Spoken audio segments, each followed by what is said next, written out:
Hi, I'm Stan Leach, founder of Equipping Leader Ministries. Welcome to my garage. I do some things in here. I don't hide in here too often. I do drink coffee once in a while. We're going to use this space as a place to think about how do we implement this amazing gift of equipping that Jesus gave to the church in our local context. And it really all starts with identity.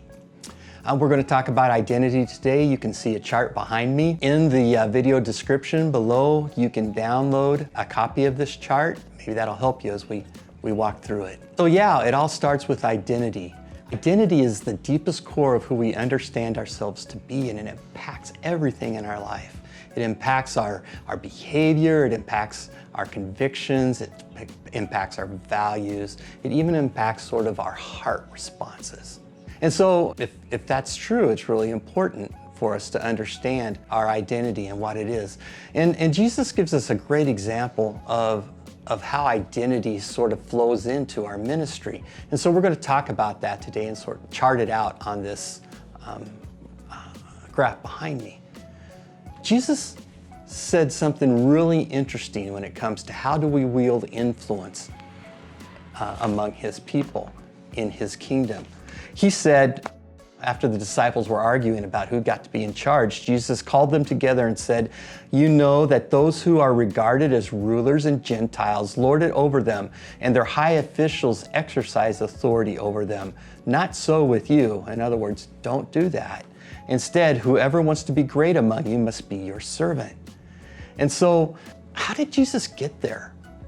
He was able to not only model that, but model it with sort of joy and abandonment. How did he get there? Well, it really can be traced back to his identity, and that's what we're going to talk about today.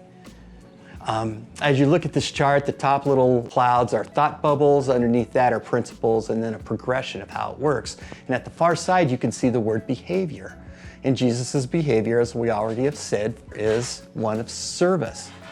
Well, we can trace that all the way back to who he thought he was, who he believed himself to be.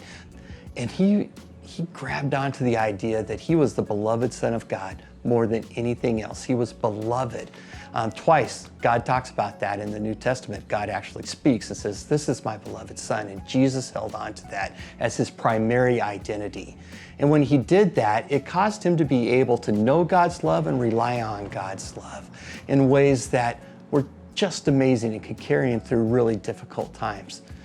Out of that knowing and relying upon God's love, he was able to say, no matter what the situation, God's got this. My Father's got this. And that expression, that thought, is really a heart response to the idea of trust at work in his life. He trusted God the Father. Well, out of that trust, out of that God's got this, he tapped into that so deeply that he was also able to say, I can do nothing apart from the Father. And that idea is echoed later on in Paul, where he says, I can do all things through Christ who strengthens me. So there's this idea of nothing apart from the Father, all things. There's this total dependence upon God, and that total dependence is just another definition for humility. And it's out of this humility that we get to service, and out of this service, we can see that not only was it a duty, but really even more than that, it was a joy. And Jesus served with abandonment, even all the way to the cross.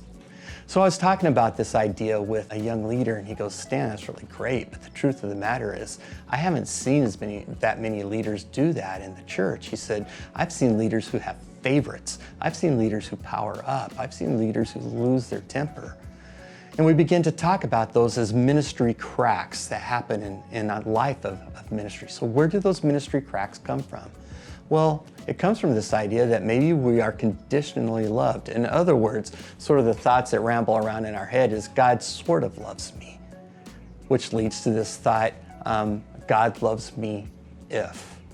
God loves me if I preach really well. God loves me if I hang out with, a certain number of people every day. God loves me if I do my devotionals every day. That God loves me if is really what causes fear and anxiety to bubble up inside of us, because we're trying to reach a certain level of performance. Well, that anxiety causes distress in our lives, and that distress then drives us to start thinking about it in terms of, well, I've got to take care of this. I've got to take charge here. And what that leads to then is this two sides of the same coin, pride and shame. Pride says, I'm going to do this, I'm just going to get up and do it. Shame says, there's no way I can do this, so I'm just going to bail out on it. Whether it's pride or shame, both of them point to the same thing. It's about me. And it's about me out of my distress trying to control situations. We find ourselves in a place where we want to control what happens. And we'll do it in lots of different ways. We'll use coercion, sometimes manipulation, sometimes it's more subtle than that, and sometimes it's even subconscious. But this idea of control is what causes these ministry cracks in our life. And Jesus is saying, you know what? That is not the best way to lead. It's not the best way to live. It's not good for you, or is it good for the people you influence? The very best way to do it is through service. And the reason Jesus could say that is because he identified the idea that everything above this line flows out of God's grace. God's grace to us that flows out into the people around us. Everything below this line is transactional. It's kind of like it gets us in the place, well, if I'm going to be loved, I need to pay more attention to this person. If I'm going to get the money that I need to run this ministry, it has to come from a different place.